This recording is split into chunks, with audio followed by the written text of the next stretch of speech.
গোপালগঞ্জের কোটালীপাড়া উপজেলা স্বাস্থ্যকেন্দ্র সংলগ্ন আলিফ মেডিসিন কর্নার নামক একটি ওষুধের দোকানে দুর্ধর্ষ চুরির ঘটনা ঘটেছে। আমাদের কোটালীপাড়া প্রতিনিধি শাহ আলম মিয়া জানাই, রবিবার দিবাগত রাতে এই চুরির ঘটনা ঘটে। জানা যায়, উক্ত দোকানের স্বত্বাধিকারী উনশিয়া গ্রামে মিজানুর রহমান প্রতি রাতের ন্যায় দোকান বন্ধ করে বাড়ি যায়। সকালে এসে দোকানে শাটার খোলা দেখে চুরির বিষয়টি বুঝতে পেরে লোকজনকে জানায়। এ ব্যাপারে ভুক্তভোগী মিজানুর রহমান বলেন, ৩-৪ দিন পূর্বে রুহুল নামক এক ব্যক্তির সাথে দোকানে এসে বসে আমার বাকবিতণ্ডা হয়।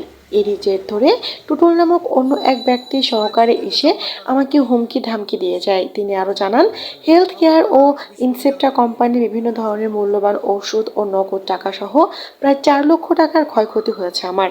আমি সুষ্ঠু তদন্তের মাধ্যমে এই ঘটনার সঠিক বিচারের দাবি জানাই।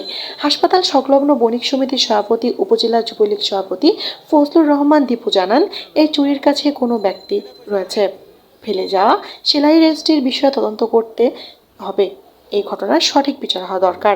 এ বিষয়ে কোটালীপাড়া থানার এসআই আতাউর রহমান বলেন, একটি সেলাই রেঞ্চ জব্দ করেছি, তদন্ত সাপেক্ষে আইনানুগ ব্যবস্থা গ্রহণ করা হবে। এই ঘটনায় মিজানুর রহমান বাদী হয়ে থানায় একটি অভিযোগ দায়ের করেন। গোপালগঞ্জ নিউজ, এনএফ টানি।